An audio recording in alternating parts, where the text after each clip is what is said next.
de hablar del caso Trasferri porque, como bien sabemos, llegó a la Corte Suprema de la Nación. El senador por la provincia de Santa Fe está involucrado en una resonante causa aquí en la ciudad de Rosario, en nuestra ciudad, y es por eso que lo invitamos a Daniel Herbeta para que nos dé más información, para saber cómo se está llevando a cabo esta causa.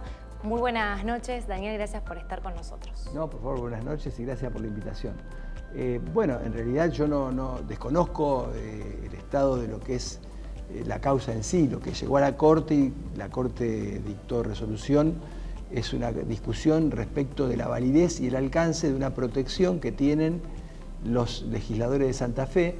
Solo 2 provincias la tienen, sí, que es lo que se conoce con el nombre de inmunidad de proceso, o sea que frente a una denuncia no existe posibilidad de avanzar con una investigación en función de este fuero tan particular que tienen los legisladores provinciales. De modo que la Corte no se pronunció, ni evaluó, ni tuvo a la vista ningún elemento de mérito a favor o en contra del senador, sino simplemente se limitó a resolver una cuestión institucional de mucha importancia, que es determinar si esos fueros son válidos y en su caso cuál es el alcance. Y la decisión de la Corte fue mayoritaria, aunque con matices.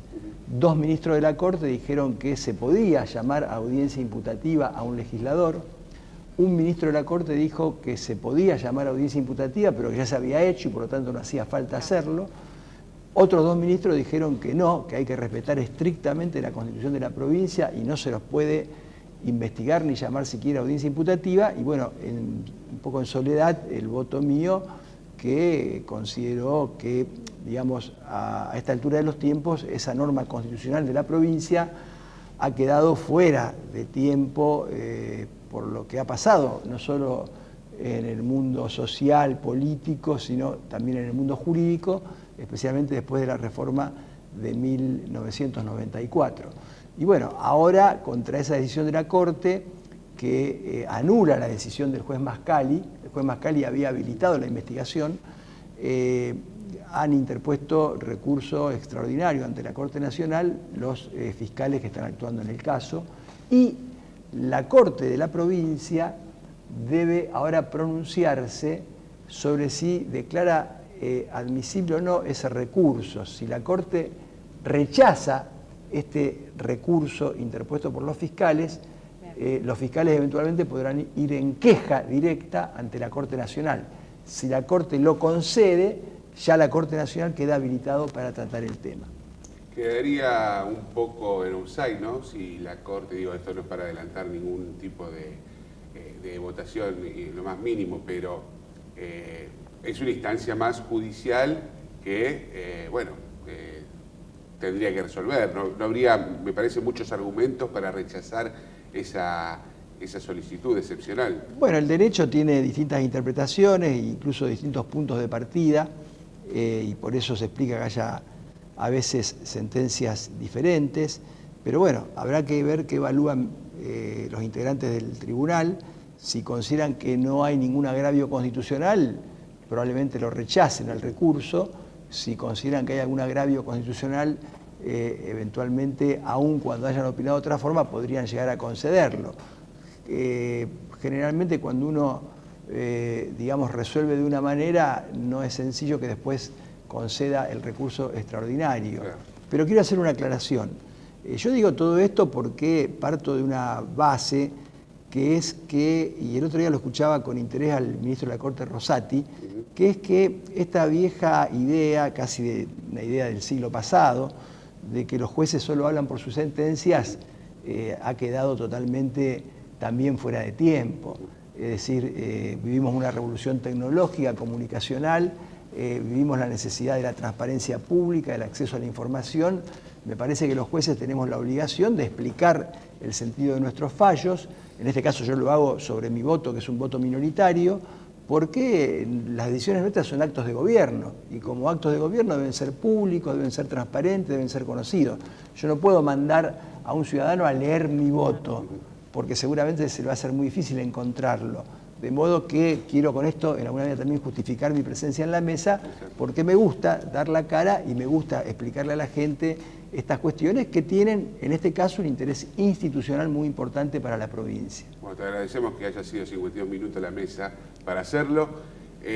Pareciese porque, a ver, si uno hace un recorrido, a la política, claro, le interesan tiene los intereses de la política a la hora de definir una reforma constitucional. Todos intentaron, que se querían la reelección o no del gobernador. Ahora vemos que con esta revolución tecnológica, este contexto histórico que vivimos, esa constitución cada vez está más obsoleta. Nos genera problemas institucionales muy grandes, porque no solo la cuestión de si un legislador que es totalmente anacrónico ni siquiera puede ser investigado, como en el caso de Santa Fe.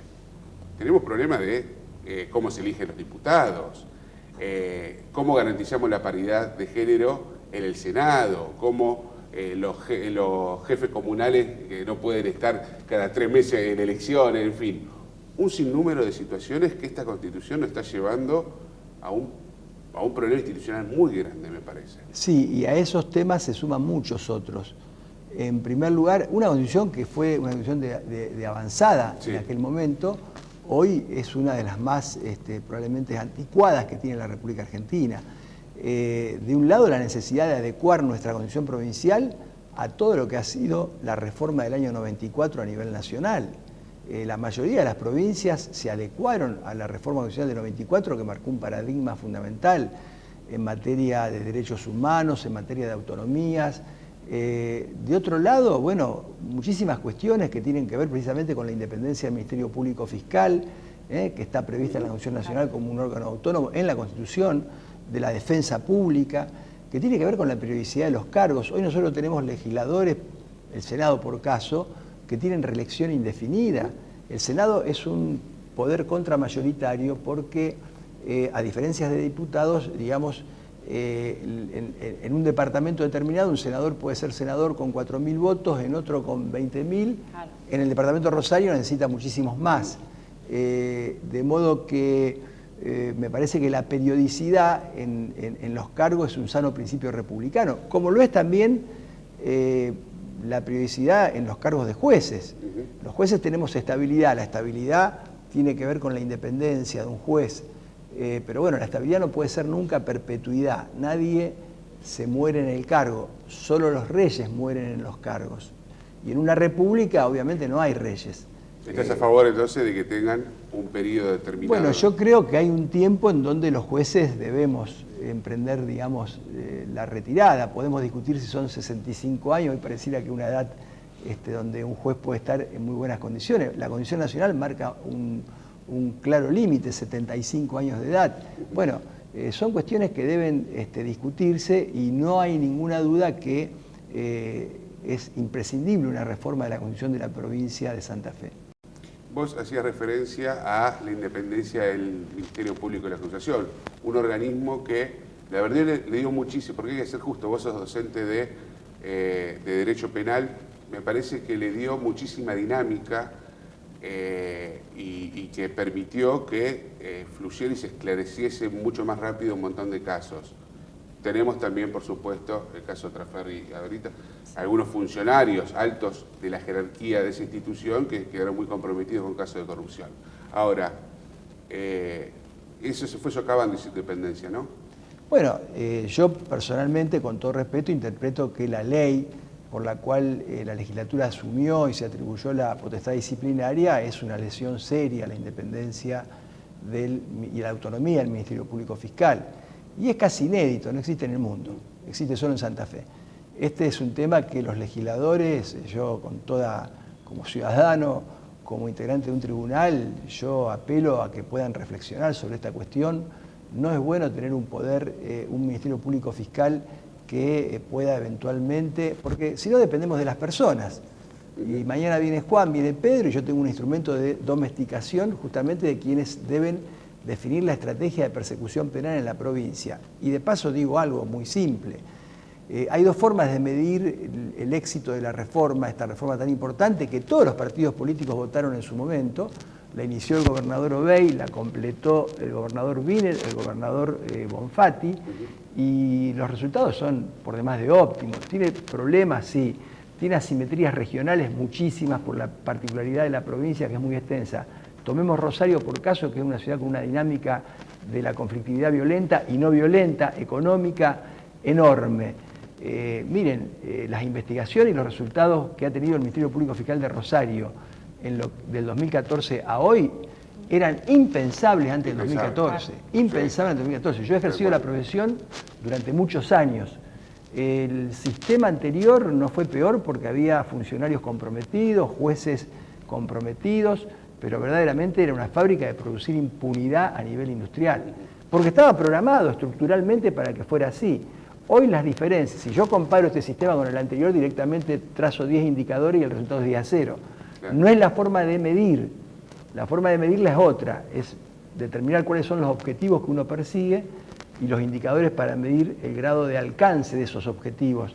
Y por eso el Ministerio Público Fiscal y el sistema penal nuevo tienen dificultades, hay que corregir muchas cosas, es un sistema nuevo, esto se consolida a muy largo plazo, necesitamos todavía modificar muchísimas cosas, pero digamos que el resultado comparativo ha sido notablemente superior al anterior. Bien, acerca de reformas judiciales que se está hablando, ¿qué es lo que vos pensás, Daniel? Bueno, nosotros, yo tengo una posición muy particular en este sentido, me parece que hay un tema que es clave.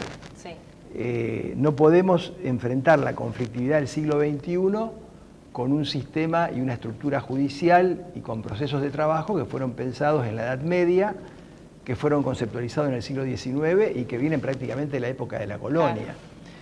Hemos dado un gran salto cualitativo, cuantitativo en materia penal, un sistema de colegios de jueces, gerenciamiento a cargo exclusivo de gente que sabe de gerenciar, digamos, porque son magísteres en administración de empresas, ingenieros industriales, no abogados, que no sabemos, claro. Y un sistema de audiencias públicas y orales, sin papeles, dando la cara y mirando a la sociedad. Me parece que este esquema se impone en el resto de los fueros. La estructura de juzgado es una estructura colonial, es una estructura de los inicios de la organización nacional. Uno toma un expediente de 1815, 1820 y es casi igual a un expediente de hoy. Entonces, me parece que es necesario repensar todo el sistema de organización, los procesos de gestión y hasta los modos de litigar. Y esto requiere de una reforma muy importante. Primero, un cambio cultural. En ese cambio cultural, bueno, hay mucha resistencia, hasta de los propios abogados. Sí, a veces es como difícil. Nadie quiere cambiar la forma de trabajar. Por eso la resistencia hay que asumirla como un problema de cualquier proceso de reforma y darse una estrategia para intervenir en esa resistencia. Pero me parece que si uno quiere una justicia que llegue a tiempo, yo puedo sacar un montón de leyes, decir que el plazo razonable, que los jueces... Pero las leyes son papeles. Si yo no cambio el sistema de trabajo, la forma de gestionar y la forma de litigar, es muy difícil que yo pueda tener una justicia que le dé a la gente una respuesta inmediata. Y me parece que ahí está la clave y que en ese camino debemos apuntar. Incluso la inversión tecnológica corre riesgos cuando yo no modifico la matriz, no modifico la matriz de trabajo. ¿Por qué? Porque en última instancia yo con la tecnología, y hemos trabajado mucho y lo hemos logrado, le resuelvo muchos problemas al abogado. El abogado hoy no va al tribunal, trabaja de su estudio, pero no le resuelve el problema al cliente el abogado. El juicio le sigue durando 5 años. Y yo lo que quiero es que no solo el abogado esté cómodo, sino antes que el abogado esté cómodo, quiero que el cliente del abogado, que es la gente, tenga una respuesta mucho antes de 5 años. Y para eso hay que pensar o repensar toda la estructura judicial. Ahora, ¿qué demanda también, volviendo y haciendo una comparación, quizá no sea correcta, respecto a la aplicación del MPA en Santa Fe y ese requerimiento que hay para que definitivamente ese sistema también se haga a nivel nacional, que ya está la ley, está todo, falta que se pongan de acuerdo políticamente, que para la Argentina en época de grieta pareciese que eso es más difícil que cruzar el Sahara caminando. Sí. El problema de la Argentina, la grieta es un obstáculo a muchas cosas, y bueno, la resistencia al cambio a nivel federal tiene su base en Comodoro Pi, esta es la realidad. El ministro del gobierno anterior quiso implementar el sistema y bueno, tuvo que finalmente modificar el esquema de implementación que estaba fijado por el gobierno de la doctora Kirchner y implementarlo progresivamente, empezando por el norte, por Jujuy y Salta, claro, como para que nunca llegue a Comodoro Pi, ¿no? Y me da la impresión de que esto a nivel federal y el gobierno nacional debe asumir esta necesidad y los partidos políticos deben advertir que este es un cambio que tiene trascendencia para la gente. Hay temas como la justicia y la seguridad que la política debería dar un ejemplo de madurez y responsabilidad. Sí. Sacarlos de la agenda electoral y tratar de acordar por lo menos lineamientos mínimos para que a mediano y largo plazo se puedan reformar. Para eso hace falta obviamente asistencia técnica, porque así como no todos los abogados sabemos de todo, ni todos los médicos saben de todo, tampoco vamos a pensar que un diputado o un senador saben de todo. La última, porque ya tenemos 30 segundos nomás. Hablábamos de la Constitución de Santa Fe, lo obsoleta que está. ¿Existe una figura de que la Constitución sea anticonstitucional? Bueno, esa es una discusión de si en alguna medida en relación a la nacional, ¿no es cierto? Sí, estamos hablando. Mira, hay precedentes de la Corte Nacional, no hay ninguna duda.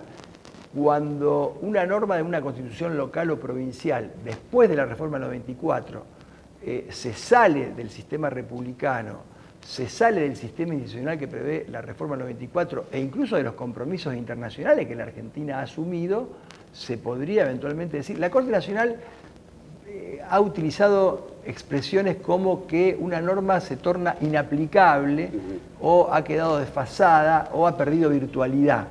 Pero la Corte Nacional lo ha declarado respecto de normas del derecho local y de las constituciones locales.